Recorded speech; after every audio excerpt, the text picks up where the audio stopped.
ID in the D in the town all day.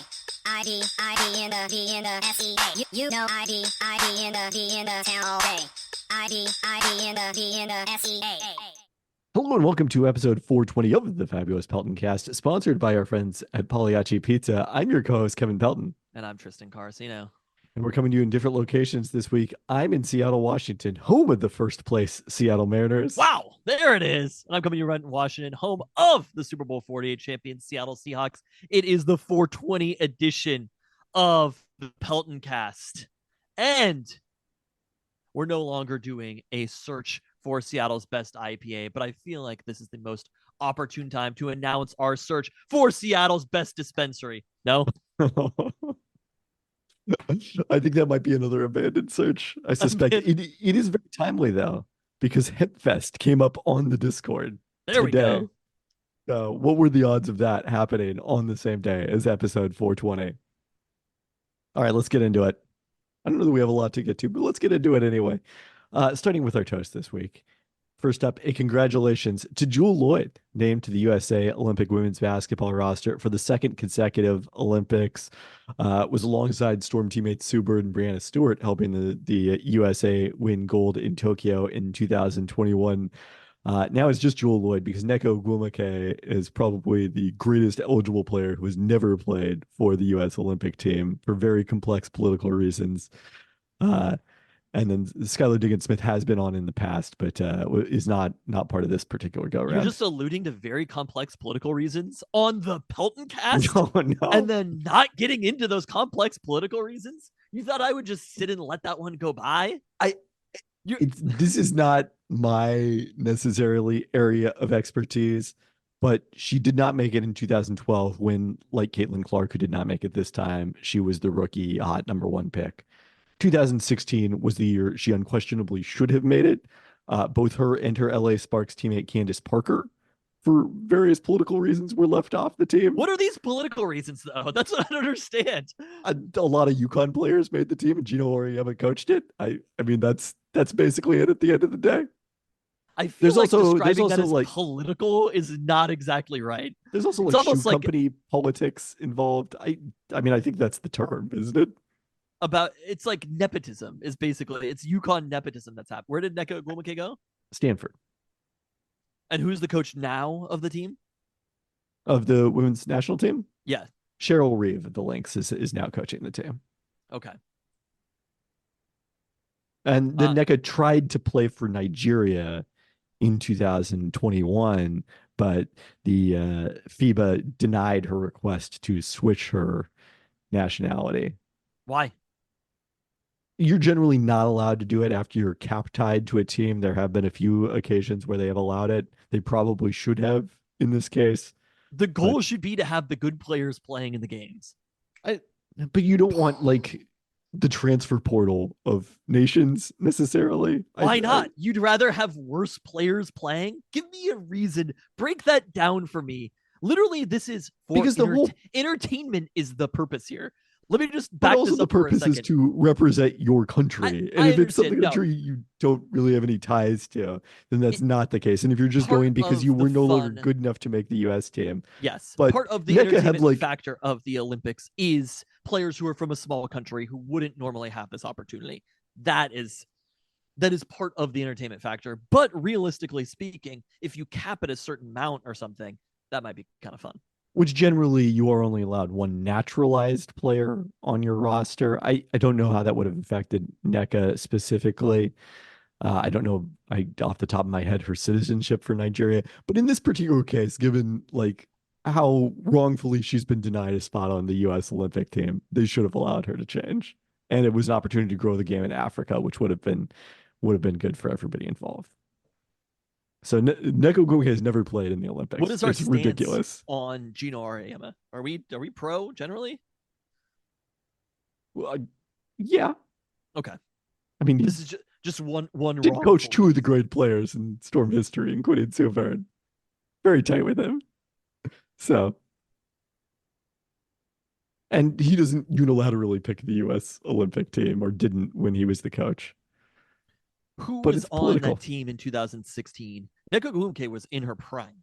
in 2016. One MVP of the fucking WNBA One in MVP. 2016. And I love that this is a thing that I'm indignant about. Can you imagine 8 years ago being indignant about Nneka The Ogwumike not being on 2016 Olympic team. 2016 Olympic She won team? the MVP. That was the year LA won the title, led by NECA and Candace Parker, who were Not not good on the enough for Olympic you, team. Gino. Here's the real issue though, is that what did the US team in that Olympics do? They won I comfortably. mean, they won gold. They've won every year, every Olympics going back to 1996. It's just kind of not that much fun at this point, right? Because then you can have a team where you don't have to choose the best players. You can leave somebody like Nneka Ogwumike off. But if all of a sudden you're like, you don't choose her and Nigeria has the opportunity to bring in Nneka Ogwumike, that might be a more serious conversation now. Imagine if Caitlin Clark could go and play for another country in this Olympics. I mean, I don't think that in the turnaround to get her naturalized to another country, hypothetically, she could. She's not senior national team cap tied. NECA was because she had played by 2021, because I think she has played in the World Championships for the USA, just not in Olympics. And it's not like I look at the 2016 Olympic roster. It's not like there's any bad players on there. They took Stewie as a rookie that year. Tamika Catchings, Elena Deladon are the other power forwards on the team. There's a standard that applied to UConn players that doesn't apply to players from Stanford or Iowa. So the Olympic, I don't even know why. The USA Basketball Committee's position on Caitlin You had Clark. no idea we'd be fighting about this right now. I did not. USA Basketball's position on Caitlin Clark specifically is that the distinction between her and Stewie and some of these other players who have made it as rookies is that they had previously attended national team camps. Caitlin Clark has been unable to because the camp they held was during the Final Four. She was a little busy. She was too good to go to the camp. That is correct. I swear to God. If she had been less good, she would potentially be on the Olympic team. I mean, it was an intentional decision not to choose Caitlin Clark, though. It was. I mean, look, Caitlin Clark. That is probably way more of when you talk about political reasons. I think Caitlin Clark not being on it is way more political reasons than Nneka Ogwumike not being on it. It certainly was an intention that had more eyes on it and more stakes in terms of both if they didn't pick her or if they did pick her and she didn't play a lot of minutes. It's not like the Stanford fans would have been outraged if Nneka Ogwumike was sitting on the bench behind whoever it was in 2012. Probably still Tamika Catchings. You're saying that people would be outraged if Caitlin Clark was chosen for the team, but then didn't play at all. Yes. It just doesn't, there's no competition, so none of it matters. It ultimately doesn't. Another thing that needs to be fixed. I'll give it time. Then what? Like other nations are going to catch up as far as basketball talent? I mean, look on the men's side. I'm getting old. How much time do we have? Well, I think international basketball will probably continue past our lifespans. I'm optimistic. But I'm telling you right now that if there was a game that happened, Caitlin Clark is playing for Canada or whatever, and in this Olympics, it would be a lot more interesting to watch than whoever is playing for Canada in this Olympics. I bet Noel Quinn, assistant coach for the Canadian national team, would take her. Right? Yeah. The point of entertainment is for it to be entertaining. Congrats to Jewel Lloyd for making the Olympic roster. Congrats to UW's Joe Wascom. Congrats to Jewel Lloyd for winning the gold medal right now. No, I mean, Done. They still have to win the games. Done. It is done. You know, Lauren Jackson is in this. Oh, hello. She's not officially on the roster yet. No, none of the other teams have named their roster yet. Apparently, I heard that apparently the U.S. Olympic Committee requires them to name it so early, which, okay. Congrats to UW's Joe Wascom, who won the men's 1,500 meter national title for the second time in 3 years at Oregon's historic Hayward Field. There we go. This time in his final race as a Husky. The UW men also got a runner-up finish from Chandler Alt in the men's javelin and finished 15th in total points as a program. It must be so upsetting for Oregon to be such a slow college. If there's one thing that UW is known for, not exactly a softball school anymore. Softball school for a while, that school probably still, but yes. Did win the 20th national championship. The University of Washington does two things if you restrict it to these last 2 years. And that is, we beat Oregon and we're faster than Oregon. That's what we do. Love to see it. Well, that's all happening under UW President Dr. Anna Marie Kause, who announced Wednesday she'll step down from that role, remaining on faculty at the expiration of her contract in June 2025 after 10 years as UW president. Because everything at UW must change. This one is not happening suddenly. It's still like, again, I mean, we talked about how the decision-making team that got UW to the Big Ten, both, I mean, literally, like, football coach is part of that team. Yes. Football coach, athletic director, basketball coach, everybody involved, all gone. And now the president of the university also gone. This is not even questioning the decision. The decision was right. But yes, just that every single person who is involved with that decision, they were like, yeah, we're going to do this thing. And then the process for it actually happening, they're like, well, somebody else will figure that out.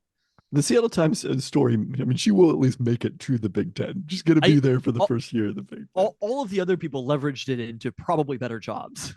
If she ends up the chancellor, some president, some other school will really start to wonder. The Seattle Times article mentioned that decision being a big part of her legacy and unpopular among Husky fans. And I wondered whether they took a poll on that one outside of Key Arena. Which Husky fans?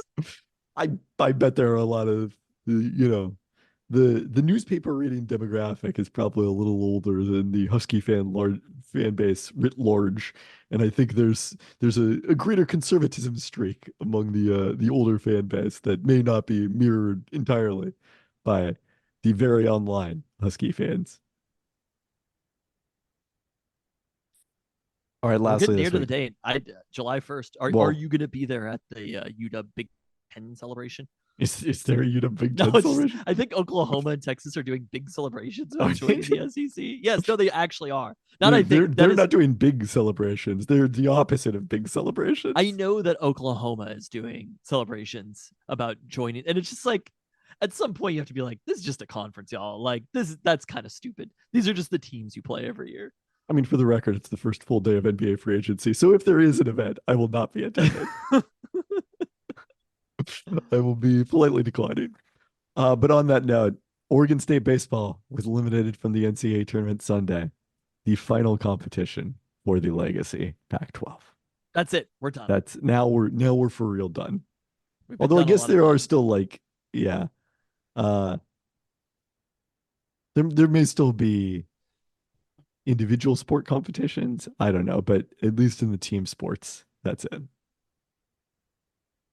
Well, I was not far from the UW campus last week, a little bit up north in Ravenna.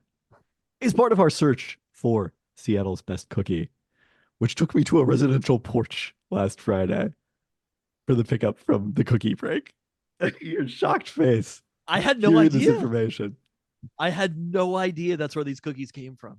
It actually came as a surprise to me until I got there, because it's very near like some of the business main streets of Ravenna. So I'm like, oh yeah, they've got a little storefront that they're working out of. And no, it turns out it was just like a table on the porch with a box of cookies with a handwritten note addressed to me, thanking me for purchasing those cookies. So it was wonderful.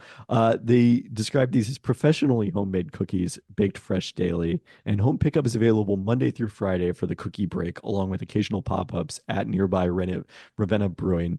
And the website also advertises the cookies as, quote, thick and soft, which I think was a fairly accurate description of these cookies, which I subsequently delivered to you. Can I talk about complicated things really quick before we get to that? Okay. After last week's conversation, I got a text from third Pelton brother Reese. He said, when you're here in August, if that's still in the books, we should get Luke Hawley for the most complicated pizza to get in New York. Oh, wow. And I said, you son of a bitch, I'm in. And I was like, wait, why is Luke Hawley so complicated? I knew that it's difficult to get, but complicated? I was like, is it something you have to order months out? He was like, no, the opposite. You have to show up at around 3:30 to get in line for a reservation. Okay, then come back later at your time, cash only, BYOB, and they're always late seating you. And I was like, I've never wanted a thing more. You had me at complicated. Wait, should I try this? I'm going to be in New York later this month now. Absolutely, you should. All right, well, maybe I'll suggest that to my dinner companions. Then we can trade notes about that. Anyways, on the cookies, what did you think? Can you remember what this place is called again? Say it. The cookie break. The Cookie Break. Can we walk through the cookies that we got first? So Yes, we definitely can do that.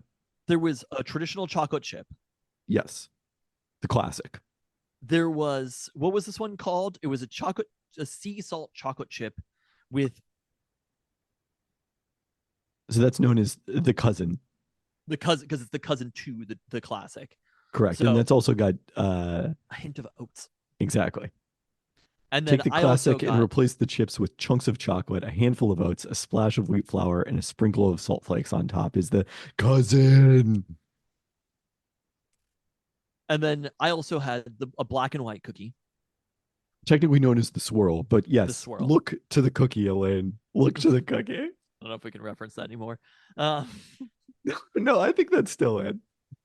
Strictly for Julia Louis-Dreyfus. But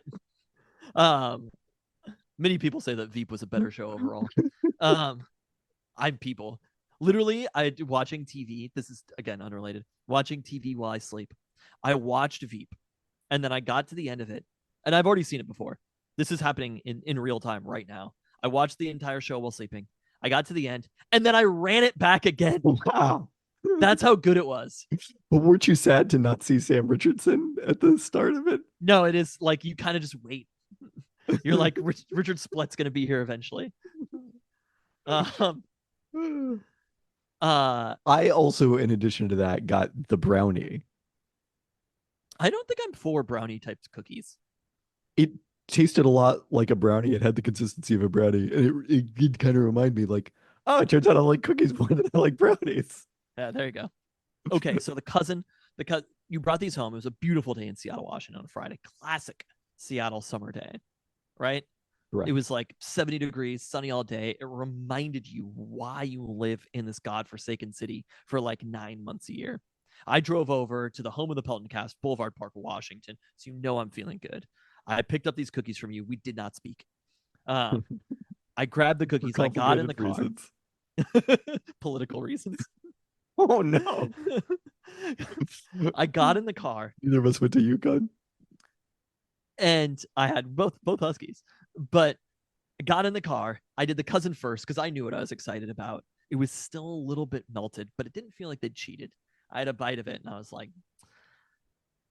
this might be Seattle's best cookie. Whoa. It might be. Did you continue to think that after you ate the full thing? I only had that one. I thought I waited on the chocolate chip one until later, which I thought was also very good because to me, I wanted to wait until it wasn't melty. And I'm like, a cookie has to be good, both when it is warm and gooey. I had some of these cookies 2 days later. They were still fucking good. Yeah. I mean but that's the mark. I don't want to have them just when they're warm. Because the thing was, you picked it up in Ravenna and then drove all the way to Boulevard Park. And real BPK heads know that's not a short drive, right? They do, especially there was considerable traffic. So it's not way. like I think it probably stayed warmer because it was hot out and it was sitting in your car. Yes. And so it made the chocolate chips a little bit gooier and a little bit meltier, but it's not like you had it fresh from them. And to me, if you have to have a cookie fresh from the location and it's not good any other time, that is not Seattle's best cookie. It's great to have in that moment. But the fact that it was able to travel from Ravenna to Boulevard Park to me as I was driving home, and I was just like, the salt was kind of perfect. The chocolate chunks were excellent. They were melted. The inside was gooey. The outside was crunchy. It wasn't too fat. It was, and I actually think the oat flour was kind of nice as an extra element to it. I agree. It was a phenomenal cookie. So I think they're kind of similar. There's kind of similar size wise and a little similar spiritually to Hello Robin. I would say that the biggest difference is these do not seem as heavy on butter, and therefore they're like a little airier, a little fluffier, I would say, than the Hello Robin cookies. Have to figure out. I do love the butter. It's you don't have to sell me on butter. My ranking of these were agreed that the cousin was far and away number one, classic number two, the swirl I thought number three, and then like I said, the brownie not my favorite. I didn't eat the swirl. so I can't comment on that. Oh, you did but not try the swirl. No, I only had the cousin and the classic. I would say I felt like they were maybe like a half tier below the top cookies. Like I thought they were in the what are the top cookies to you right now? Treat, Sugarina, Bells, Hello Robin, maybe Met Market, depending on what we decide to do with them. Speaking of complicated searches. So I had them in the tier with Baking Company and Snapdragon, which are like likely in the bracket, not quite the favorites in the bracket. I think they're better than those. I think they're in the top tier. Interesting. Okay, well, if you feel that way, I'm going to put them in there. I'm going to elevate them into the bracket for sure. Oh, I think they are in the bracket right now. And again, this is irrelevant of I had no idea how complicated they were. I knew you had to order ahead, but I didn't know that they were at a house. Like they're not getting extra points for that or whatever. It was just a good cookie in general. To me, I feel like Hello Robin, Chikorina, and this are the top 3 right now for me. Interesting. Okay. We did learn, by the way, in my research that Coping Cookies in Capitol Hill, which was also one that I had listed as Friday pickup only. This is not Friday pickup only, by the way. They're now doing it Monday through Friday. I think I mentioned that. Sadly, has closed since we began this search for Seattle's best cookies. So they're out. We're gonna need some Coping cookies for that news. So we're down to it. I have 6 more on my list, and that includes, again, the Taco Time cookies from Schwartz Brothers, which I don't believe are technically eligible, but maybe they are. I don't know. Have you, not to step on, oh my God, I have Taco Time news that I didn't even send to you all because I was so bothered by the other Taco Time news. Okay. The Taco Time news I was bothered by was that gift cards weren't working at Taco Time. But I'm going to break this to you right here on the podcast. And tell me if you know about this. What is this, a crossover pod? Order them. Oh my God. I don't know what I'm doing. I was so distracted by the other thing. Can you see this right here? Spicy tater fries? Spicy Mexi fries. I'm telling you. See, you had no idea. I think this is a thing that they're only doing right here in Renton, Washington, home of So you're Taco saying it's Time. a trial? I'm sure it is. I mean, have you seen it anywhere else? Where have these been all my life? To order this. I mean, my God. Look, you know that gift card better work tomorrow so I can go get those. So it was just a temporary thing? I don't know. They told me that they're not accepting gift cards right now, but I'm going to the top to get to the bottom of this. Literally. I love this. I this literally is a podcast am where you could say top. this, and it's actually true. I mean, my tater fries. I saw John rankings, Stanton earlier this week. From afar, to be clear, and you had to no, check I with did me. not see him from afar. I saw him was... from. He was like 1 feet away from me. Oh wow! You had to check with me to make sure it was John Stanton because you said earlier you had no idea what he looked like. I did not have to check with you. I said okay. You could tell because you just saw people kissing the ring, and you could tell that it was. This should have actually been your takes this week. Sweet potato tater fries. If they're going to bring those back, are my number 1 power rankings. Was sweet potato Mexi fries. Spicy Mexi fries makes sense because it's probably easier to do. It's just a different seasoning mix on the same tater fries. I'm ready and willing to try them. I literally forgot from the time I got to the door to ordering on. It was a whole chaos or whatever. I didn't get to order. I wonder if they're on the app. Hold on 1 second. In real time. This is amazing podcasting here. Wow, we are really usurping whenever we do the next Talkin' Taco Time, which we have to do one soon because there is a lot of Taco Time news right now. This is even newer than the Gelatiamo Taco Time gelato. That's what I was gonna say. Is that hold on? Okay, limited time only. Okay. Sides, tater fries, choose size, small. See, it's not even an option in the app. Okay, wow. You have to go and order it with your mouth. No, that's not necessarily true. You could use the kiosk. No, I don't. I'm assuming the kiosk is the same as. Yeah, that's true. It probably is the same as the app. Wow. Because that's probably why I forgot because I went and ordered on the kiosk first. And it's not listed as I'm in the Renton Fairwood one. And it's not listed, but what I did get, I haven't eaten it yet, so I can't really comment, is the gelato cookie sandwich. Not eligible for Seattle's best cookie, but still intriguing nonetheless. I had to get it. Yeah, of course. We had a review of that on the Uh, Discord from, I I believe, Grant Griffin Wojcik, Pulliam. right? Oh. Yeah, it was Griffin Pulliam. Oh, okay. Griffin Pulliam. He's coming up on the pod a lot later. Now I've wronged him. Wait, delete that.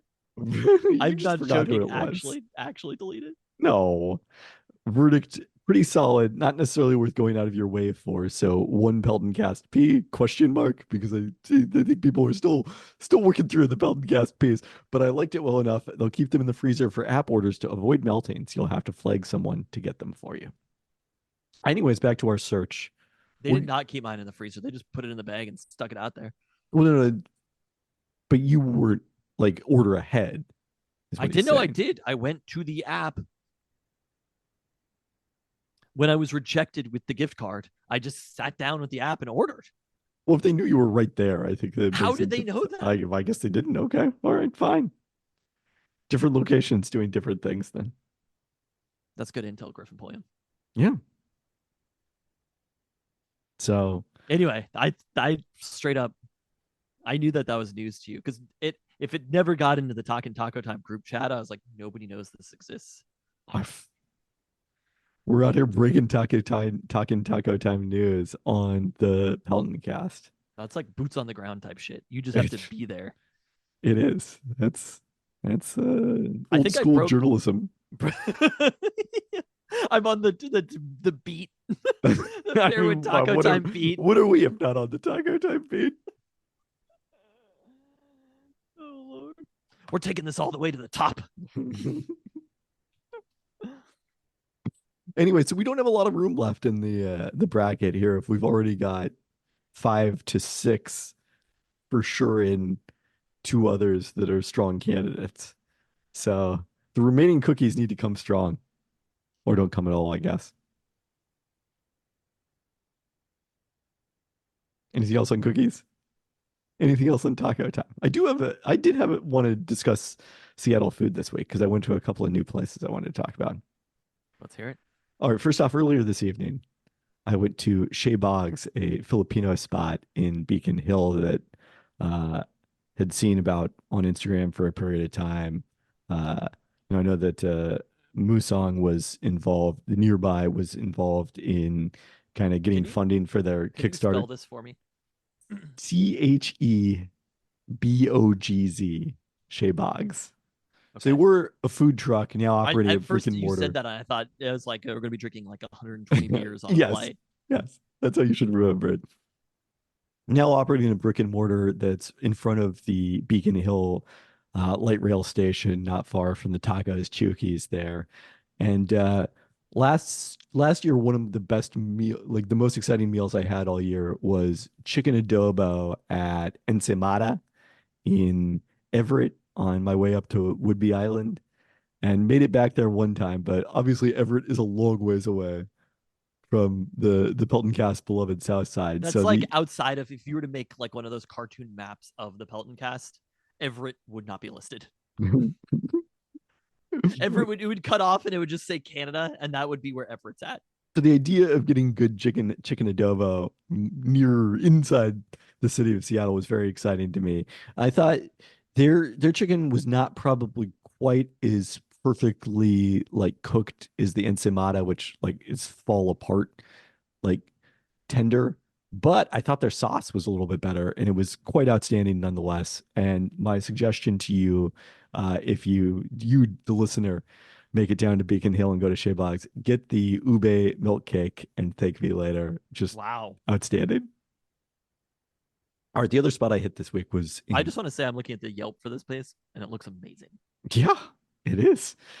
In Burien, Washington, semi-home of the Peltoncast.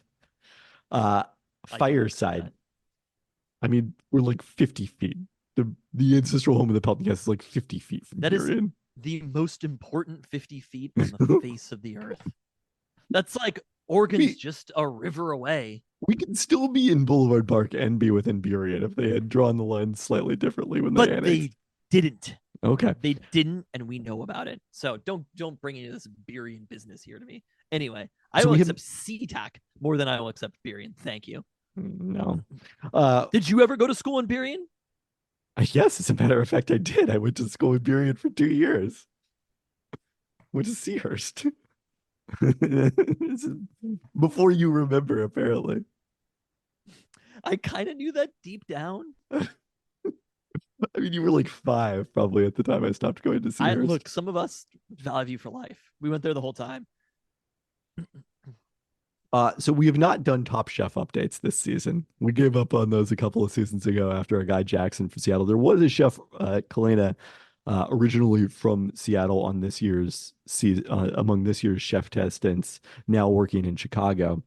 But one of the standouts this season has been set in Wisconsin, and one of the chefs is local to Wisconsin. A couple of times has cooked walleye, including one time when they were at a traditional Wisconsin supper club, which is a concept that I learned about through Top Chef.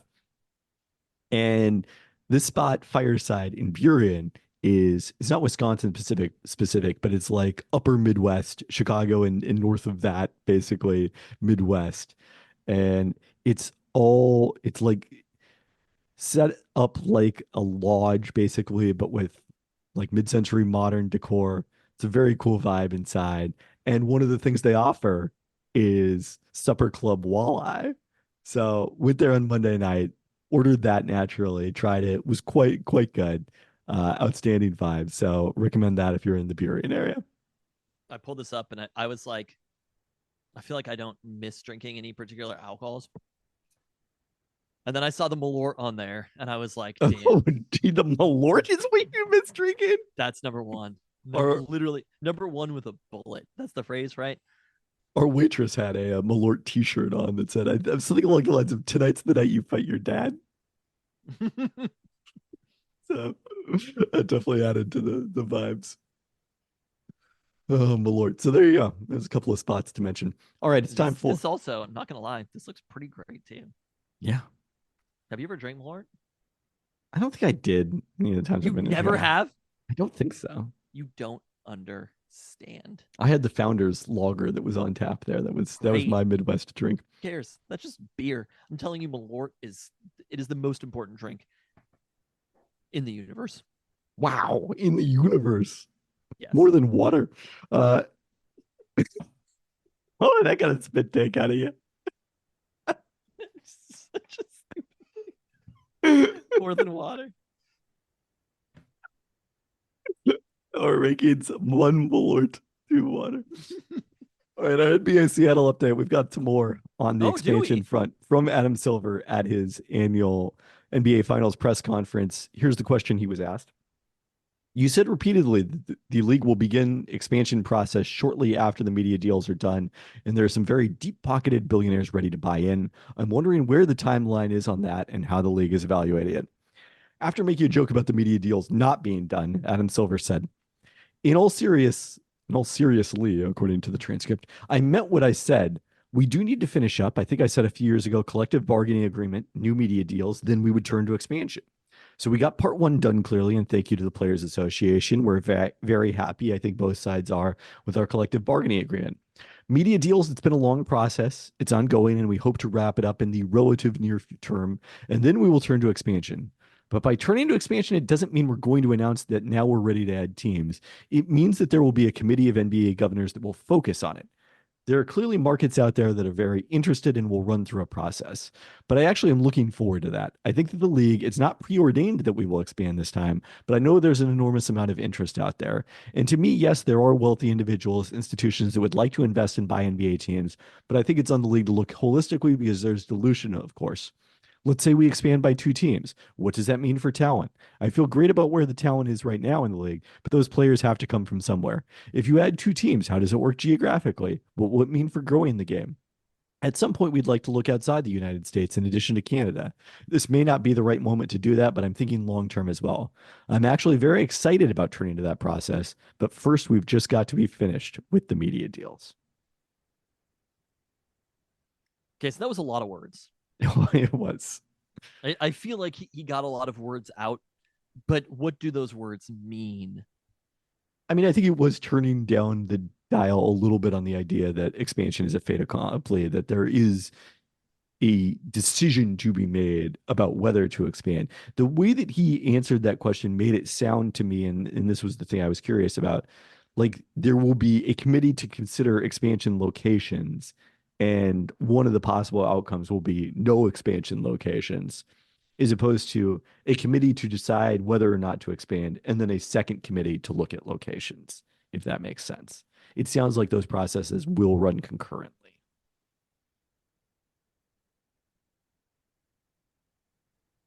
So one committee, you're saying, they're still not looking at owners. They're just looking at cities. It's should we expand? Are there cities that warrant expansion? I feel like that's kind of just the same thing. Probably yes. It's almost like how thunder and lightning are actually the same thing. It's just the sonic and the like visual effect of it, right? Wow, the They're fact that not you worked thunder and Sonic into that sentence is quite outstanding. There we go. Obviously intentional. Brilliant podcasting. But I don't know if that actually means anything for what it's worth. I think the reality is they know what the cities are. These are all human beings that have been living in the universe. They are Yes. aware of what the cities are. They are aware of what their predisposed notions are about it. It's probably more of the decision on whether to expand is a realistic conversation of these are what the finances look like. Should we expand to these cities? This is a rough idea of what kind of money we can make in the short term, what kind of money we can make in the long term by adding franchises in these places. More than it is a like, well, let's look at every city in the world. You know, it's Shelbyville is getting an expansion team. These are mathematical questions, though. Ultimately, they are short-term and long-term finance questions that they're answering, and they're answering it based upon these cities that they have. So the decision on where to expand and whether to expand, I see why that would be concurrent, because you can't just say, yes, we want to expand without knowing where you're going to expand to. Because if you expand to a tiny city, it is not as valuable of a proposition as expanding to a Seattle, Washington. Does that make sense? Yes. So of course they're linked, because you kind of can't be like, we've crunched the numbers, expansion's great, now where, you know? Yes. I mean, I do think like, look, these conversations have probably happened a lot behind the scenes. But now they're getting into, I think the reality is now they're getting to literal dollars and cents. This is what the profit will be for everybody in matter of fact terms, more than just somebody being like, the expansion fee will be $2 billion, $3 billion, $4 billion, whatever the number is, Keep spread going. among everybody. What? Keep going. $10 billion? Well, not for one team. But rather than just being these hypothetical numbers, they're coming back to it and being like, practically speaking, we now have this deal. We can charge this much for an expansion franchise in this place. Because again, I don't think that there's a billionaire out there for every city in the world, because realistically, those teams aren't worth as much in different places. A team's value. I mean, there probably still is a billionaire out there, just because getting into the club and getting the national TV money is worth it. But your point is taken. You have to do other things as a billionaire. You still have to sell the tickets to somebody. You know, you still need to grow a fan base in a city. There is a reality that not every sports but also franchise... the reality is that I mean, the question is what the price is, but the reality is, like, even if you have an NBA team in Oklahoma City, and if it's successful enough as a team, you know, I don't know what the floor's valuation is for the Thunder now, but it's several billion. You're never going to come up with not several billion. Part of the reason I was thinking at this, that a team in Oklahoma City is worth what it's worth, is because of all the other teams. Which is, I suppose, true overall, but like isolated, it's not that valuable of a franchise. But because you are part of this club that can also collectively get a TV deal, that is what makes it. Like, the value of Oklahoma City is because of the value of Boston and LA and New York and Chicago.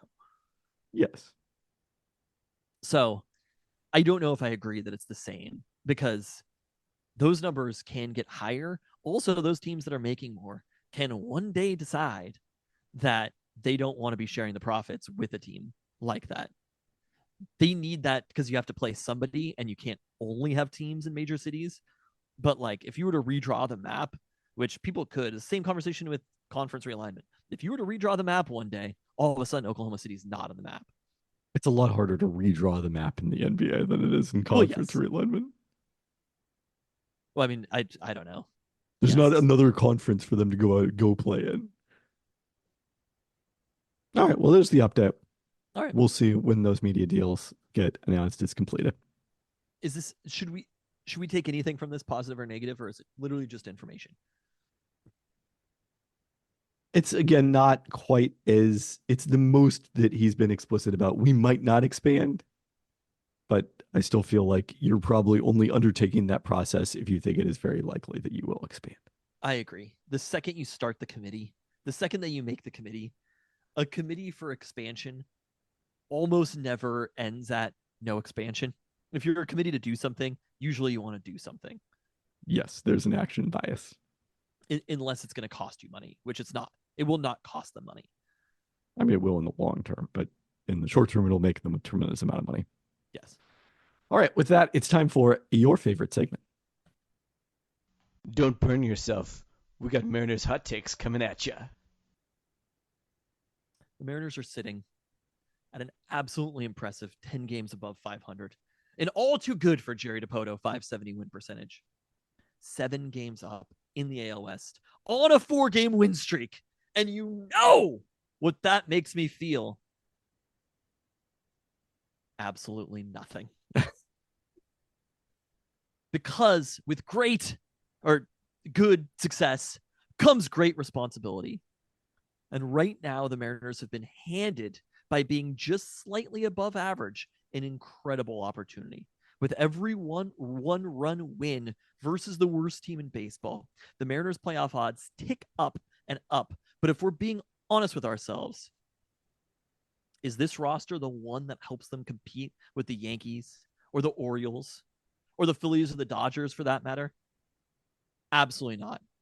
But can they compete with the Guardians or the Twins? Because that 2 seed in the American League is a beautiful place to be. And I know just the way for them to get there. It is time to go all in for Luis Robert or Vlad Guerrero. There are possibly 2 of the game's best young superstars on the market with 1.5 and 2.5 years of relatively cheap and flexible team control in front of them. 2 players who each at 25 and 26 have a season with more home runs than anyone on the Mariners roster in their career, who each allow you to maintain your long-term salary goals, who don't affect the prime of Julio, and if it'll ever come, and who most importantly can help you get to the place to claim the number 2 seed in the American League and put you in a position with the top teams in baseball in a 7-game series. Young pitching doesn't last forever. And seasons where a plus 12 run differential translates to a 7-game lead don't happen often. With the planets aligning for them in this way, alongside the most prospects in Baseball America's top 100, the Mariners have a calling and a social responsibility to take a swing for one of the best young hitters in baseball. You finish the sweep of the White Sox, you put Luis Robert on the plane with you to Texas, and you go win a fucking pennant. Can I take people behind the take here? No. Yeah, Okay. sure. So they had to talk you into this? You were trying to talk me out of this, and then I did the math. I was not trying to talk you out of this. You were like, oh, people out there are dumb, and they think this is what they should do. And I said to myself, wouldn't it be fun if there was taking it back to old school hot take style, just having some fun out there? And then I did the math, and this is the right thing to do right now. I don't think I realized just how young Luis Robert and Vlad Guerrero are. And if they are on the market, the Mariners have to do basically everything within their power to try to go get them. Because everything that the Mariners front office has said, they don't want to have all these extra years, right? And it's kind of like you balance with acquiring superstar players. Do you want somebody who's on at free agency and you have to pay them for their years of expected success and then the sunset after that? Or do you want to trade prospects to go get a player? Because those are kind of your two options for getting a player at this level. These are two players who are under team control. Luis Robert is $20 million for the next 2 seasons after that, which is not that much money if he's hitting 40 home runs a year, and who's 26 years old. Yeah. Vlad Guerrero is 25 years old and has, I think, a 50 home run season already. The Yankees right now are not feeling bad about having Juan Soto. This is the time to go all in for players like that. And to me, even my favorite player on the team, Brian Wu, of course, should be on the table for something like this. I mean, obviously, like Brian Wu with his arm health, like, of course he would be on the table. But yay, though he may be the best pitcher in all of baseball history, still, they should consider having him as part of this package. And there's a reality that of these prospects, we've seen so many young prospects. If you're not one of the like top 5 prospects in baseball, what is expected of you, because there's always a top 5 or there's always a top 15 or whatever. Does that make sense? There's always a top 15 prospects. And when one person goes up, somebody else moves into that spot of top 15 prospects. And it is a permanent thing, but we judge them solely by rankings, not by individuals. And a number 15 prospect in baseball doesn't always look the same. So the expectation for that is nowhere near what your expectation would be for Vlad Guerrero or Luis Robert. And sometimes you have to just spend money rather than having a piece of that sweet, sweet team control pie. Does that make sense? Yes. You're in agreement with this take? I thought you were going to push back on this. I don't have strong feelings about it either way. The point is that you should have strong feelings because that's the point of the hot take. Even about something that does not necessarily require strong feelings. Also, I do question, how is his last name actually pronounced? Between Robert or Robert? Yeah. I think it sure seems like it shouldn't be Robert, but that's what it looks like the pronunciation is on Baseball Reference. And somehow, even though he has hit multiple home runs here, because I don't watch enough of the games on my actual like with sound, I haven't gotten it.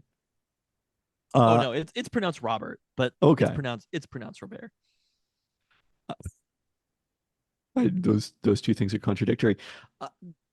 Vlad Guerrero Jr., as well as he has played over the course of his career, feels like the kind of guy who would come to Seattle and struggle with T-Mobile Park. I just like no specific evidence about that. It's just vibes. That's how I feel, and he would want to get out of here as quickly as possible. It's great. Funny. He leaves after next year. It's funny. You get a comp pick. Robert obviously has had this amazing series, hit a pair of home runs that have just been laser beams to left field, has looked very good, very comfortable at T-Mobile Park, granted without much of a marine layer this week. His entering tonight, he had the lowest career batting average against the Mariners of any major league opponent. Wait, that's kind of crazy. I don't think that actually matters, but I did find that amusing given how strong he's been in this series. I sat there and me and John Stanton, we gave each other a look and I was like, him? And it was just like, you look at Luis Robert and you're like, that's a guy I want on my team. He looks like a villain in a baseball movie. Like that's the thing with both of these players too. They would be so much fun to watch. Yes. They would instantly be, even when they were bad, they would still be fun to watch. And you've seen Luis Robert coming to the plate and you're just like, this dude is a demon. Like human beings are not built like he is built. Well, I don't know. I mean, we'll see what the prospect price would be, but I mean, it doesn't matter what the prospect. If the Mariners can pay the prospect price, like if there is a combination of prospects in the organization, they should go do it. You're expecting me, who constantly downgrades teams for trading too much for stars, to agree with that position? There's always a price that's too much because there is the other guy or someone else that comes along. There's always an opportunity cost that you're foreclosing. But there aren't that many players at this level. There's that window. At It's this the same level, as at the this Juan Soto age. window. Yeah, that level, that age, because it's not signing a free agent who's 32 or Yes. something. And it gives them, with Guerrero, it only gives them a year to make a decision. I mean, these players are hitting free agency one way or another, most likely. But like with Guerrero, it gives them a year to really understand how much they would want to pay him long term. With Luis Robert, I'll go with. I feel like there's going to be people who are annoyed with my correct pronunciation of this, but with Luis Robert, it gives you, they're not cheap years necessarily, but you get 2.5 years to make that decision. And then if 2.5 years, the whole world can change in 2.5 years, literally. There's no financial decision not to add him. I agree with that. He The makes Mariners complete sense financially. they have the money for a $20 million player. So, and you could maybe even get Chicago to take back some salary this season in that process. Although the guy you would probably be sending back is the guy who had the game-winning hit on Wednesday night.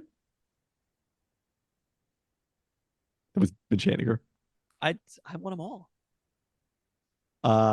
It is the Mariners have managed to go 3-0 against a really bad White Sox team in the least inspiring but most thrilling way possible.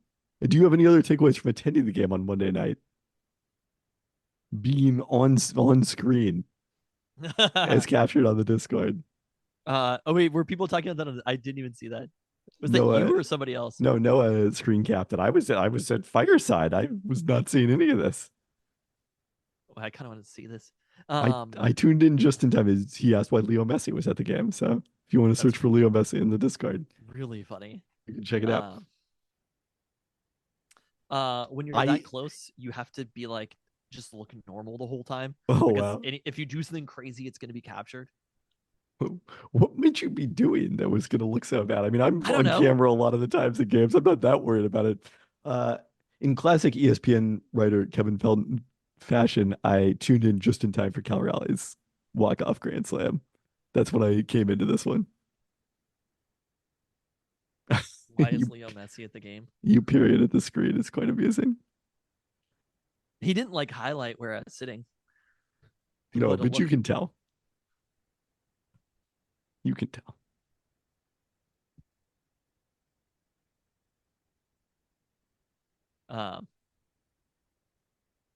What I could tell from sitting there was that Luis Robert is awesome.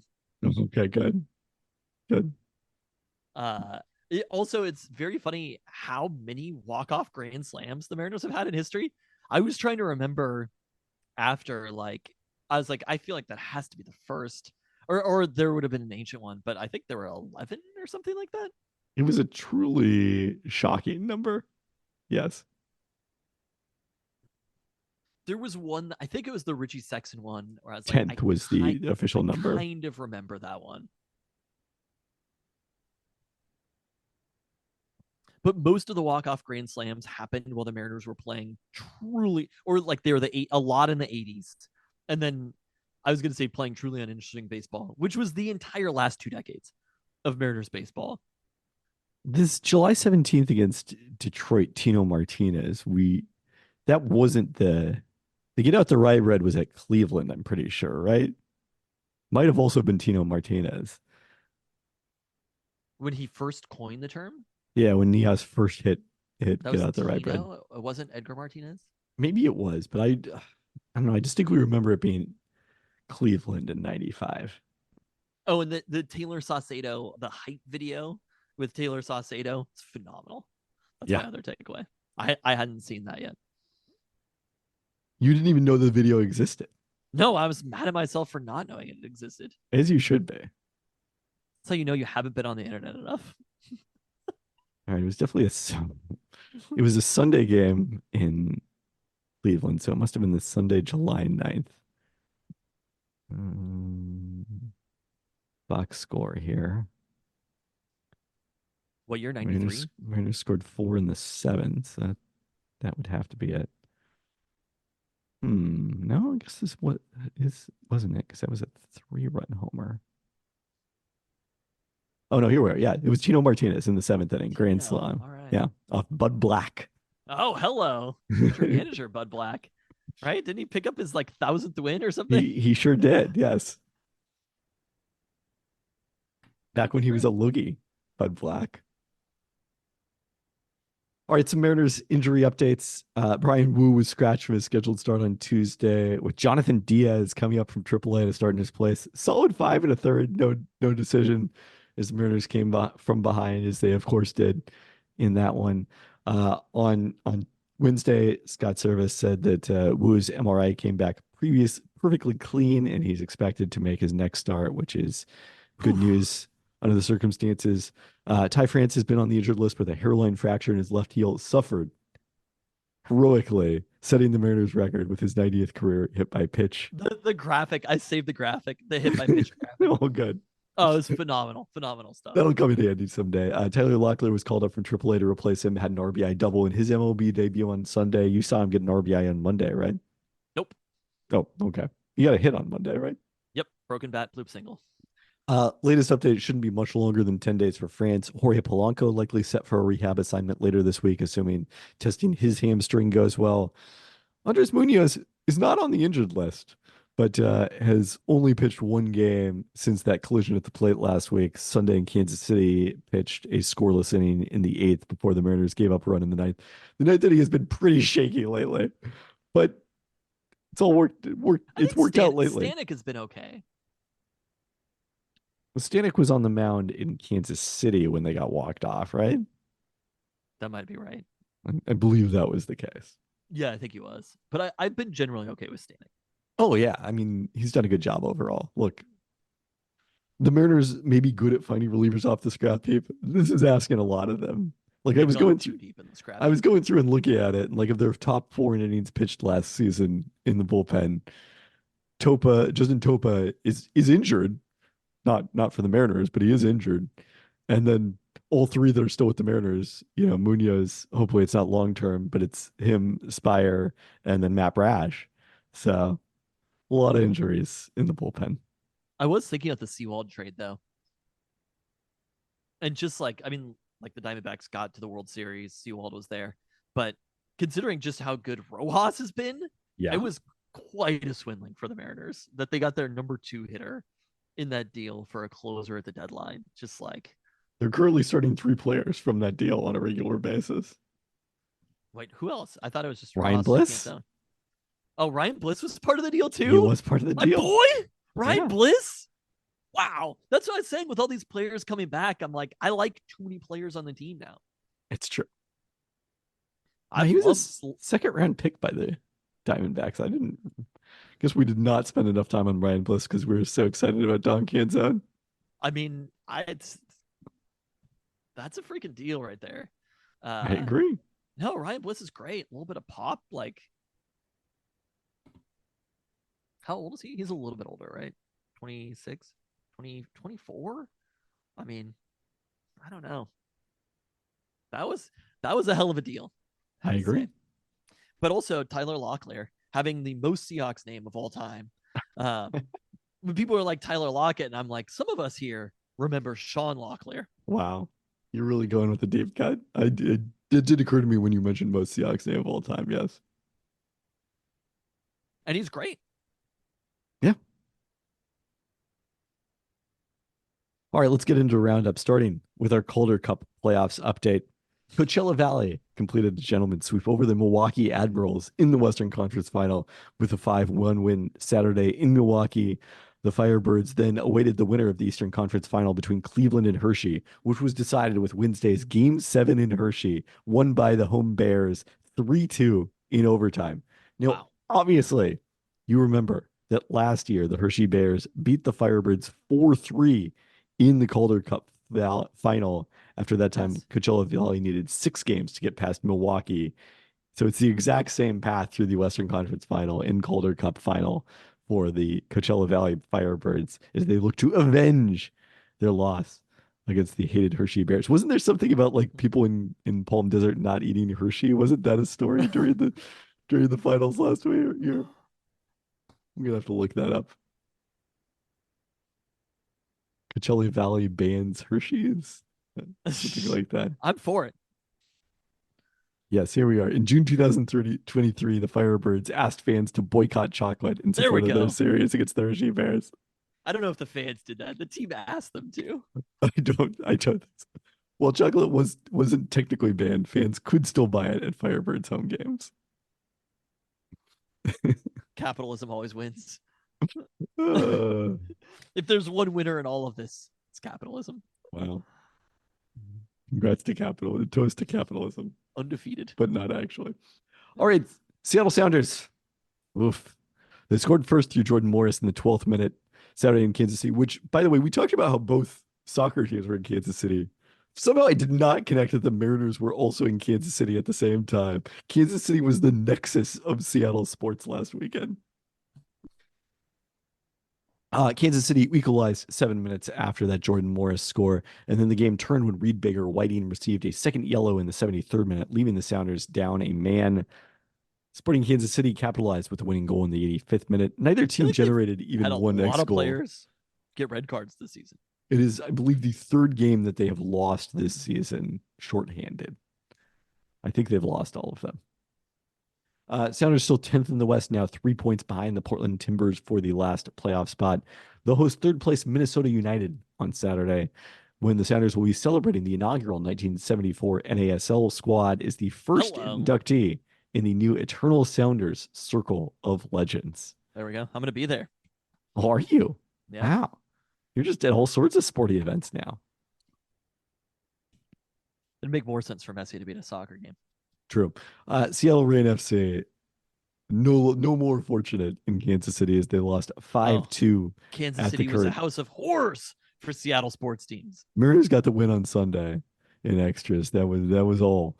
Jordan Heidema converted twice in the first half, giving the Reign the lead both times, with the Current exploited for 3 goals in 2 minutes just after halftime, and added a fifth from the spot in the 67th minute. The Reign streak of only playing the NWSL's top 4 teams continues Sunday when they host the Portland Thorns on CBS. All right, Seattle Storm. Riding high, have now won 7 of their last 8 games. Friday night, they went into Las Vegas. It seemed like a bigger deal that they took down the Aces at the time. Since then, Las Vegas has lost their last 2 games, their first 3-game losing streak since 2019, as they are down to 500 on the season. The lone loss, though, sadly, did rule the Storm out of the Commissioner's Cup final as they fell Sunday at Minnesota by a lopsided margin. And if it had been closer, that would have mattered, because the potential tiebreaker, if there's a multi-team tie, is point differential in games among the tied teams. And the Storm did beat Phoenix by 18 points, but they lost to Minnesota by 19, and Minnesota's loss to Phoenix was by 1 point. So even if the Mercury end up beating the Las Vegas Aces on Thursday, the Storm still can't win that tie. The Storm's outcome, though, intriguingly, at Dallas will determine. If anybody followed what you were saying there, that I'm impressed. They can't go to the Commissioner's Cup final. Yeah, you could have just stopped there, but I like that you went into it. Earlier, you were like, wasn't on for political reasons. But this, you were like, let me explain this complicated scenario. That cannot happen. The Storm will determine whether Minnesota, potentially, if Phoenix wins at Vegas, the Storm's outcome at Dallas determines whether Minnesota or Phoenix goes to the Commissioner's Cup final. Because if the Storm win, it's a 3-team tie and Minnesota wins. If the Storm lose, it's a 2-team tie, and Phoenix, by virtue of beating Minnesota head-to-head, wins that one. Wow. So that's the start of this bit of a road trip here for the Storm. On Sunday, it's a rematch with the Mercury, who will have Brittany Griner back in the lineup. They've won both games since she's returned and has been playing at a top 5 level in the WNBA. That'll also be the first game on national TV for the Storm this season on Sunday at noon. Please tell me it's on Ion. No, I mean, I guess they have been on Ion, which is national TV. So I was not counting that, sadly, but you only count ESPN and ABC as national TV. I guess actually I'm wrong, because they are playing on ESPN on tomorrow against Dallas. So, but that one's of national TV. Everybody gets Ion. I just didn't know that they were on ESPN on tomorrow. They will be on ABC the network on Sunday. And then Wednesday, they're back in Las Vegas for a second time. Looks like the Aces will probably have Chelsea Gray back for that one. She's been upgraded to questionable for that game against Phoenix on Thursday night after not yet playing this season in this slow Aces start. So has Chelsea Grace not played at all? No. How much do you think that is? I mean, after watching, it's been a while, but after watching, it was the championship against, or the conference finals against the Storm. Chelsea Gray is incredible. Yeah, I How mean, much she's of- not normally, also pick your level shot maker in addition to also being the best passer in the league. She's a good I mean, shot she was maker, like best but she player on the could face not of the miss. earth, Yes, excluding nobody during that time period. correct. But how much of their struggles at the beginning of the season have been due to Chelsea Gray being out? I think a lot. It's interesting. Like I looked at this last year when they were in the finals. Like anytime that they had Chelsea Gray, Kelsey Plum, Jackie Young, Asia Wilson, their four all-stars all on the court together, even after Candace Parker got hurt last year and they were no longer as dominant, they were still really awesome with those four players on the court. You took any one of them off the court and suddenly they were only okay, which is why I picked the Liberty in that series. Now, then the Aces managed to win game 4 in New York to close out the series without Chelsea Gray. Her injury goes all the way back to last year's WNBA finals. Also, Kelsey Plum has not started the season particularly well. And their depth hasn't played, I think, as well as they hoped coming into this season. So those have all kind of been factors in it. And then the Aces have also been kind of unlucky. Opponents are hitting 40% on threes. That's just random noise at this point in the season, so that's not going to continue. But one of the things that matters now is like the Storm is 4th, Las Vegas is down to 5th. Being in the top 4 and having home court advantage in the first round is huge. So these games matter a lot right now. So Storm basically are who we thought they were. Nico Gumike, 26 points on Tuesday against LA, her first time playing her old team. Storm pulled Not away really late in like that one. Olympic worthy 26 points, but it No. was nice. No, exactly. So there you go. Not to get political here. I don't know which about that. You don't think things are described as, oh, that appointment is political or that decision is political in an office? No, it's fine. All right, women's basketball news. Aaliyah Goodman is joining Tina Langley's coaching staff. The Oregon native spent last season as assistant at her alma mater, Oregon State, after a one-game cup of coffee in the WNBA. All right. Yeah, no, you won me back. You won me back with Oregon State. We're good. She's from the state, but not a Duck. 2-year stint as director of recruiting and player development at Duke. Goodman fills the opening left when Katie Faulkner, who also came to UW from Oregon State, was hired as Pepperdine's head coach last month in a bit of news that we completely missed at the time. So a toast to Katie Faulkner on that one. Wow. Asleep at the wheel. We did not miss this one. We're the only Seattle sports podcast mad at ourselves for not not having this news. Per my colleague Adrian Wojnarowski, Mike Hopkins joining the Phoenix Suns as an assistant coach under Mike Budenholzer. This is a bit of news that I knew about this. Oh, based on your response, I was hoping that was breaking it to you. The thing that I'm most shocked about is I knew the news. I didn't know that Woj broke it though. Yeah. So from a UW perspective, this means a slight reduction, presumably, in what they owe him in the final season of his contract, with the offset of him taking another job. Kind of reminds me of Bob Bender after his stint at UW going to the NBA. So we'll see if Bender coached in the NBA a long period of time as an assistant. We'll see if Hop stays there or heads back to the college game at some point. Also, Wesley Yates III, to no one's surprise, headed to USC, where he's going to play with his relative Quincy Pondexter. It was a little bit of a surprise to me, who didn't know any of this information. That they were related to each other? Yeah. You were like, to no one's surprise, and I'm like, wow, can't wait to find out what's next. And then you said his relative Quincy Pondexter, and I was like, whoa, okay. It appears I somehow deleted the UW softball section from here. It's probably good. But Ruby Malin is headed... Best UW softball update ever. Oh, right no. now, I do not think we need it in the roundup. Ruby Malin is headed to Oklahoma State next season.